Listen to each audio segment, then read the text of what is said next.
talking, I don't sweat that. If they don't trust me either, I respect that.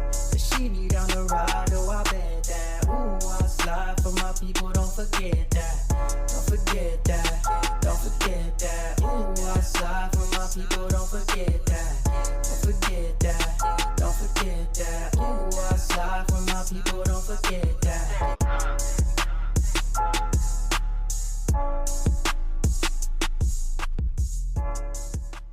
Good morning, good afternoon, good evening. My name is JH. How y'all doing, Postal family? Is everybody good? Is everybody cool? Everybody clean? Are you crisp? Are you feeling irie today? I want y'all to take a peek at this shirt. I like it. Whew, man, listen. Abolishing bids and what it actually means. I got an email.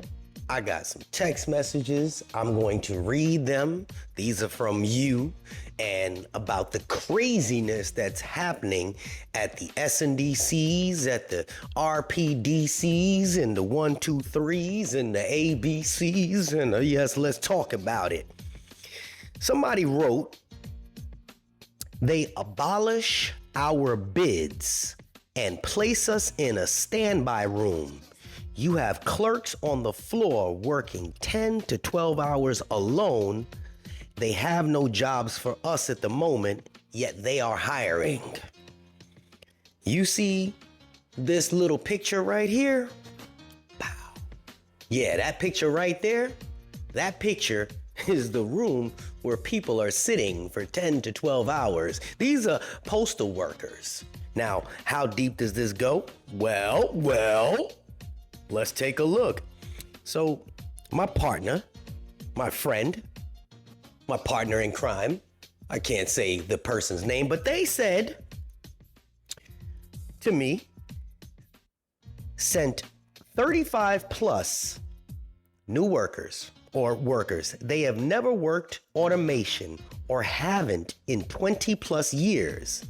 Got them working by themselves. The people that do not what they are doing are the cleanup crew.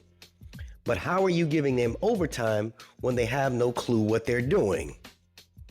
A lot of them said their job consisted of sitting on their ass while listening to music while working. Now, I'm just gonna make the assumption these are the clerks that are at the bundle sorters, possibly. Somebody will definitely correct me. Somebody it's identifying with right now. So if it's identifying with you, then definitely please do tell.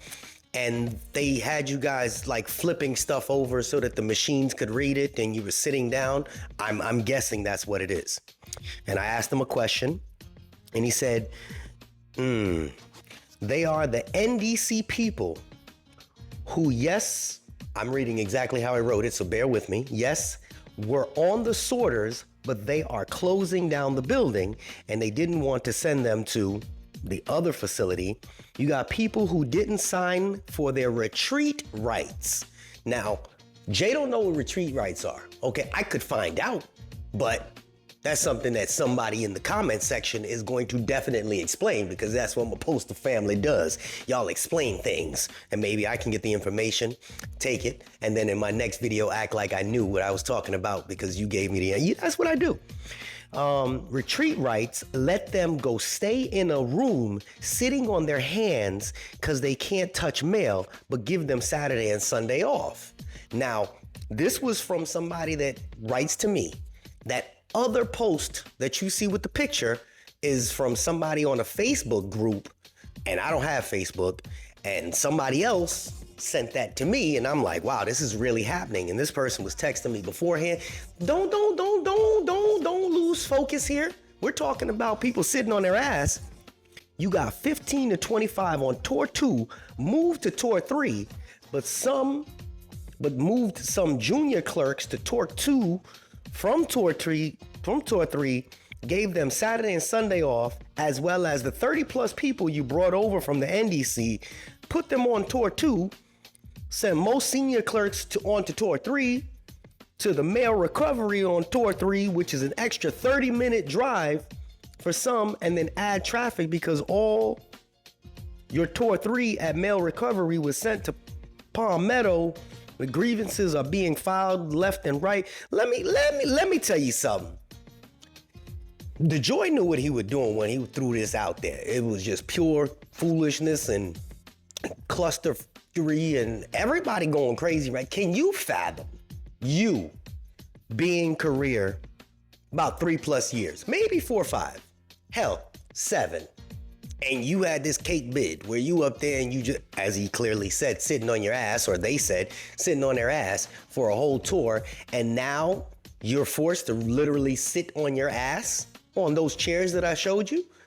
Those set up because they have to bring you into work, and they got y'all sitting like, not even like in school chairs. You're just sitting there elbow to elbow with somebody else.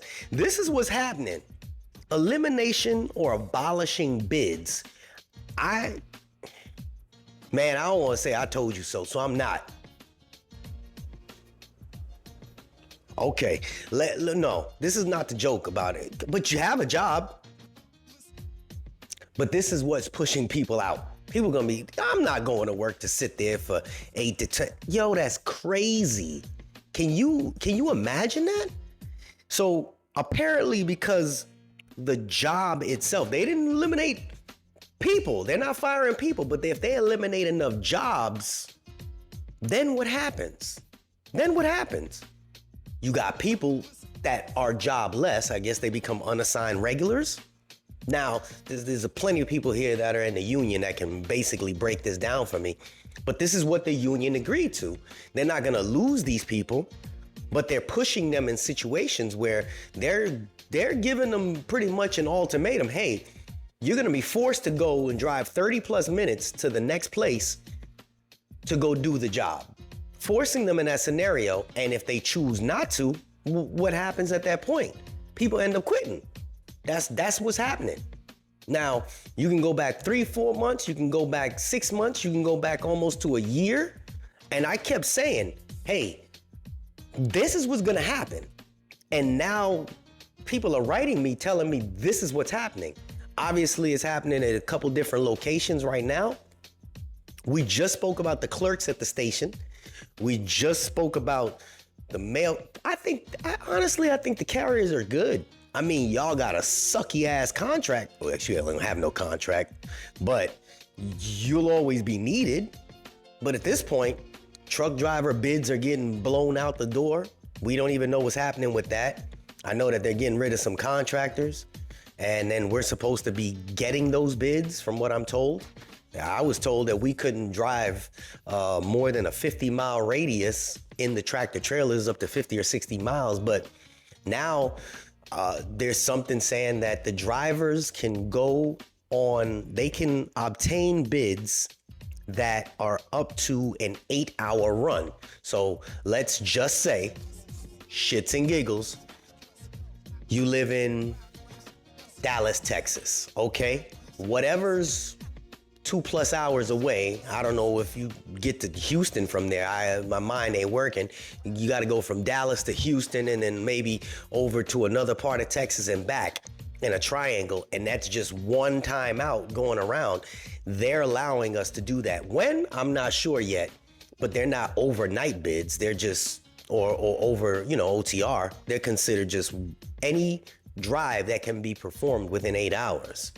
So those little local ones where we're running 3-4 miles one way and 3-4 miles back, or up to 15 miles each direction, it's gonna expand, which is more work for us, which is great. But then, the truck drivers that don't really like to do work are actually gonna have to drive. This man is forcing people to work. At the end of the day, he's gonna force people to work or force people to quit. And you know who you are. Mr. Always got something negative to say in my comment section and try to blame me because the people is blocking you. I don't block nobody. I like y'all to just talk your shit. You can't blame me for this one. Don't blame me for this one. This is what's happening. Yeah, but you never say anything nice and you're not on the worker's side. It's not about sides here, man. I'm telling you what's happening. It's about not being on sides. If it's happening, And I'm letting you know, you can't change, what's that word I use a lot? Facts. Facts. Adapt and adjust. They're facts.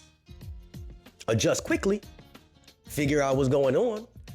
People make comments, like I said before, in the comment section, and you share the information to give heads up to other people that are coming around or may not know, which is good because I continually, whenever I say that, people continually leave comments and say, yes, that's going on in my area over here in Albuquerque or in Santa Clarita, California, or in Oregon and different places, which gives notice to other people in those areas. So, like I said, this is happening. It may have only been in 2-3 places right now, but abolishing bids is not just gonna be stuck for one craft. Understand that. It's gonna spread. It's gonna spread like wildfire. Think about what I was talking about with the carriers and them getting rid of evening collections. Once they get rid of evening collections, there are specific carriers that's all they do is just collection mail. Sometimes they collect a lot of mail from big businesses. And if they got to bring that back to their station, if their station isn't big enough in the evening, they may end up having to take the carrier and send the carrier down to another station. This is speculation. Or they're gonna have to postpone bringing it back, or they're gonna keep it in the truck until the truck next day comes. Y'all got a lot of stuff going on right now. And if anybody can start to help piece some of these parts of the puzzle together, feel free. I got some of it. And every day something else pops up. But that's definitely newsworthy when you see somebody posting on your own Facebook groups about having to sit in a room for 8 hours just because your bid was abolished. And they're gonna be abolishing a lot of bids. And this is to no fault of any, well, I ain't gonna put the blame on nobody. It's what's happening, all right? It's JH. Let me know what y'all think. All right, we out. Charlie, go shut it down. Y'all believe there's a Charlie. Now look, watch it go cut off. Watch. Charlie, shut it down. The other side. Shut it down. Unexpected expenses stressing you out? Get the money you need now with Loans for Feds, a program designed specifically for federal employees. Bad credit is not a problem. Application is fast and easy with same-day approvals. Apply now.